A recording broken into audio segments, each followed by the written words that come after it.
Say yes to new beginnings. Yes. Say yes to new standards of excellence. Yes. Say yes to engaging reportage with a difference. Yes. Introducing Yes International Magazine.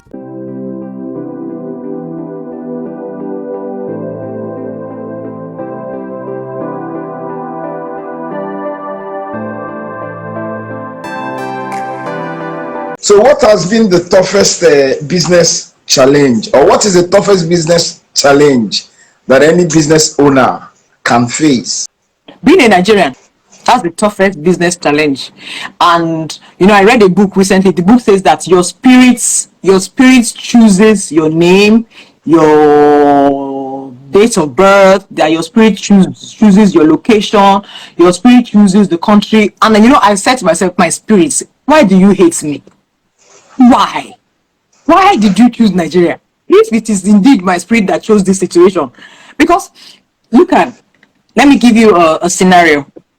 By the APC government coming into government, every single Nigerian has lost over 150% of their net worth. It's not as if we were robbed, though. Armed robbers did not rob us, so just by lackadaisical policies, corruption that is mind-blowing, and over taxation. So you're thinking, as a Nigerian, I'm telling you, the basic problem of business in Nigeria is being a Nigerian. I'm telling you. Why have you not given up on fashion business? Why are you still into that line of business? I mean, a lot of people would have diversified or gone into something else.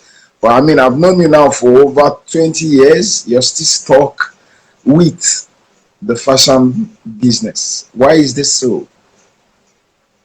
The fashion business, okay. Before we met, you wouldn't have said fashion business was profitable. But you know me now. Fashion business is very profitable. It's profitable for me because I don't have high overheads. I don't mind making 1,000 naira on 5,000 things. I'm not one of those people that believe that the business model is to make 300-500%. I'm actually cool with 20%, 15% even.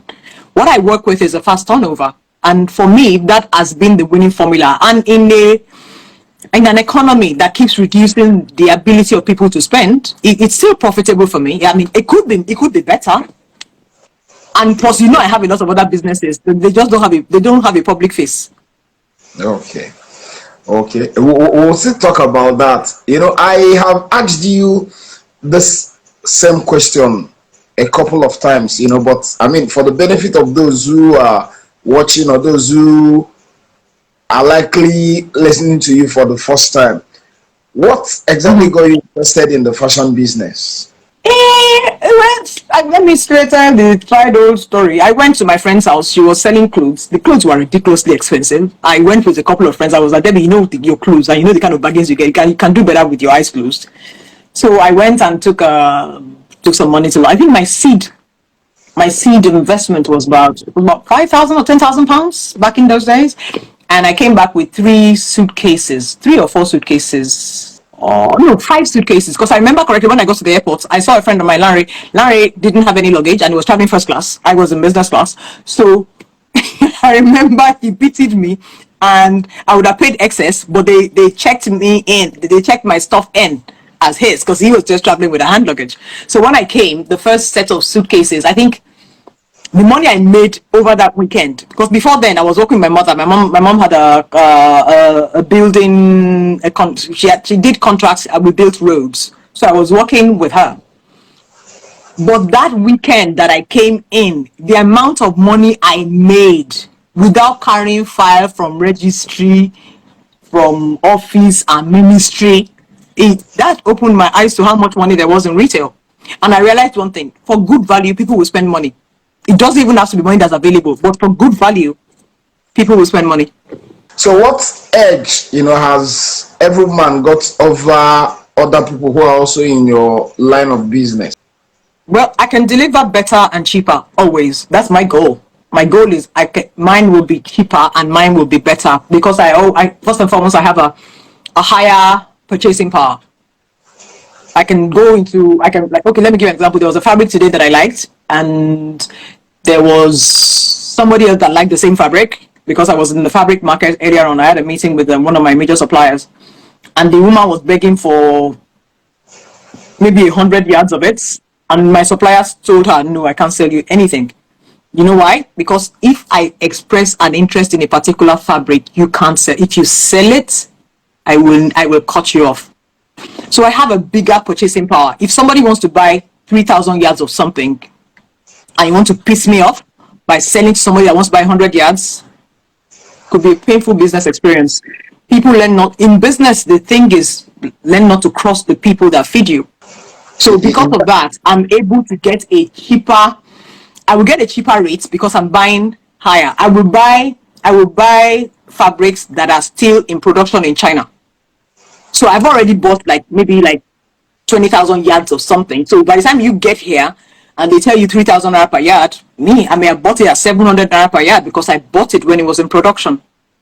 Okay. Is that not what they call monopoly? No, it's called business. It's called being smart. Anybody, they can do it as well. Okay. No. Then is anybody stopping them from getting in touch with the factory in China and telling them to produce? No. Let me give an example. The typical fabric seller is going to travel and is going to be traveling with about $20,000, and then he needs. And then he says to me, Madam, I'm going to this particular, that fabric you like, that fabric you like. And I've already given him half of what he's taking with you. You think he's going to talk to somebody else that you may come and buy 50 years today and you may not show up for the next 10 years.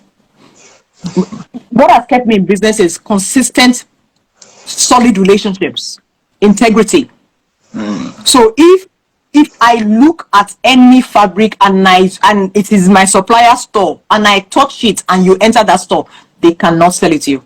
Till I say I do not want it. Now, over the years, you've been able to build every woman to become a very strong and solid brand. Anybody who wants to build a strong and solid brand, what must the person do? Be consistent and be willing to learn. Be consistent. Okay, look at with COVID, we had a lot of people going online. We have physical stores. But I could see that there was attraction in going online, and you know me, I've been running from publicity for a long time, and I built a strong online team. And they said to me, Auntie, we need your help. So I was like, what do you want me to do? Just that we're not meeting the target you're giving us because you refuse to put your face on every woman. And you remember the good old days where my face was everywhere. So I was saying to them that I really want to build this online thing, but I don't want to do it at my expense. And it went on and off, and they were not doing well till one day, I think when we were about to do our 25th anniversary, and I put my face out there and I talked to customers directly, and then our following started growing. So I was like, oh really? So these people know what they're talking about.